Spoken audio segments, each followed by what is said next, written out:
Our next guest is best known for playing Big Boo on the hit Netflix series Orange is the New Black. But when she's not behind fictional bars, she's laying them down as a jazz vocalist. Joining us now to discuss her new album and playing one of America's favorite inmates is actress and musician Lea Delaria. Welcome to Arise 360. Thanks for having me, guys. Okay, so what don't you do? You sing, you act, you're a comedian. I mean, you do it all. I don't sleep with men. Oh! That's the, I think that's the standard. People know that. I think people do know that, but thank you for sharing once again. No problem. You asked. Oh, gosh, that's funny. All right, so now that we've gotten that out of the way. It's gone now. Yeah, okay. You have to tell us about your new album. It's called House of David. And basically, they're all covers of David Bowie songs? It's 12 jazz covers of David Bowie tunes. How did you come up with that concept, and why David Bowie? My jazz career is very weird. I don't generally do like the American songbook standards because I honestly am not that interested in those tunes. Everybody's done them. Yeah. You know what I mean? So like my first album was called Play It Cool, and we took really modern Broadway show tunes and swung them. Like my version of the Ballad of Sweeney Todd was #1 on jazz radio in America for like 6 months. You know, just a weird, nobody expected it, and it was great. The second record was alternative rock tunes, Blondie, Talking Heads, you know, people like that. Again, that we swung. And again, people really liked it. So we've been digging around, and I've been trying to get the Bowie record done for a while, but Warner Brothers just didn't think it would work. Because they heard jazz and David Bowie, and they were like, those two do not mix, or well, what? just that they didn't know that, they didn't think that it would work. They just didn't think people would be behind it. So what I did was I booked a concert at the London Jazz Festival of me doing House of David, Delaria plus Bowie equals jazz. It sold out in a second. Wow. We added another one, that sold out. And then the Warner Brothers people came, and people were singing along with the songs, clapping, stamping their feet. Like I would start to sing and they would applaud just because they knew the songs. And then the company went, oh, okay, you're right. You're right, let's do it. So what is it about jazz that resonates with you? What is it about that genre that speaks to you? My father was a jazz pianist. Okay. So literally singing with him as a kid, that was the first thing I did professionally. Wow. So yeah, that's where it comes from. Well, when you're thinking of David Bowie's work and all the amazing songs that he has, how did you narrow it down to just 12? That must You have don't been even want to know. It's like Sophie's Choice. Seriously, with Jello wrestling. Me and my producer went and we did Jello wrestling in a bar, and who won would pick the track. It was really hard. It was really hard, but we think we did good. We got 12 really good tracks, and I'm doing literally a pop-up surprise concert tonight at Smoke Jazz and Supper Club, 106th and Broadway. At 10:30, we're doing some of the tracks, kind of a sneak preview for people who are interested. That is going to be awesome. Yeah, I'm excited. Oh, we're very excited. Goodness. And we're crowdfunding through Pledge Music because we didn't get enough money, so we want more. We want to do this thing right. How much more do you need to raise? We're raising $25,000 on Pledge Music. Oh yeah, that's easy. You'll do it. I think we'll do. I'm not worried. There you go. Well, but go. You gotta go. Yeah. Yes. Go. Where's my camera? Go. There. Go. That one. There we go. Go. Pledge Music at Pledge Music. There you go. We've got to talk about Orange is the New Black. Please. My goodness. Did you have any idea that show would become a cultural phenomenon? Who the hell knows that? I mean, honestly, no, it had never happened before. This sort of experiencing fame in the digital age, it's very new. And Netflix came up with their whole marketing plan of releasing all the episodes at once. So who knew that it was going to be what it was?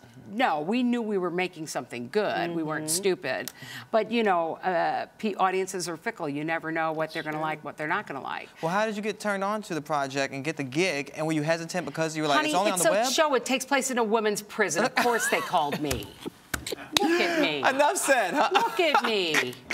Who are they going to call? You know? Not Ghostbusters. And they're not calling Ghostbusters for that one. They're not going to get Natalie Portman for that one, you know? It's going to be people like Lea Delaria. So do you walk into the audition confident that you're going to nail this then?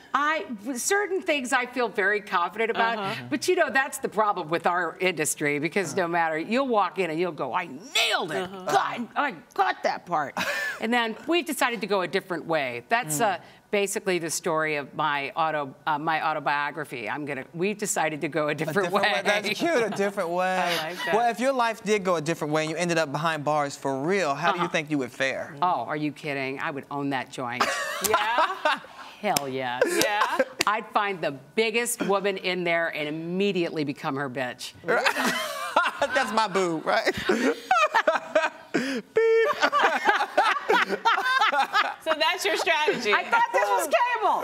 Sorry. It's whatever you want it to be. Oh, That would be my strategy.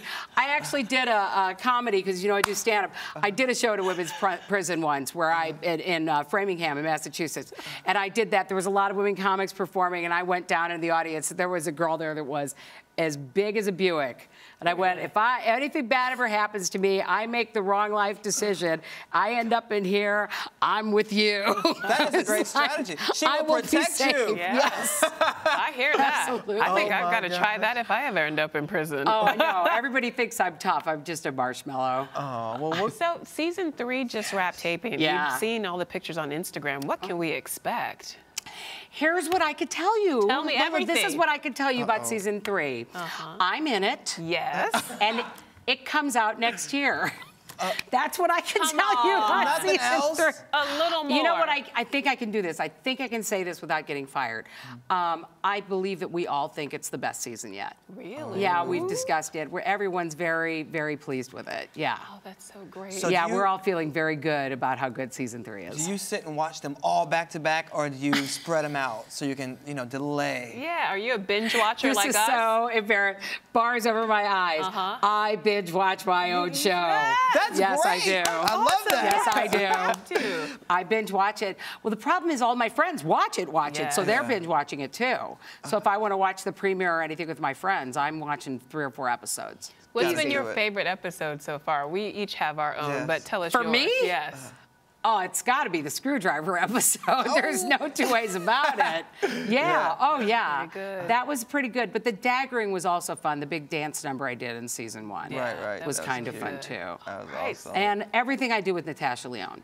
Yeah. She's a joy to work You with. guys have And such great Taryn Manning. chemistry. Yeah. You really do. Very lucky, because I work primarily with Natasha and with Taryn, and we're all very good friends, and I think that really shows on camera. it sure It does. definitely does. Yeah. We can't wait to see it show even more in season 3. Oh, yeah. The suspense, oh my gosh. Thank you. You've only got about 6 months. All only right. Well, 6 then you months. come Okay. back in 6 months. You promise? And- Promise. I'll come back with the record. We'll play some tracks. Maybe I'll do a tune, and we'll talk about the show. Oh, you can sing when us the I can break talk now. about it. You can sing us the break now. A little something, a little jazz, scatty, A little scat, Yes. something, sing you to break right now. I Shannon's killing that. me. Scat, It's scat. killing me. He's killing me right now. It's all telling right. you. Not going to happen this time. No, but it's we'll not, come but back it's next good. time. We'll be right back with more Arise 360. Oh. Zippity bop bop boo bop. Oh, no. Zippity bop bop.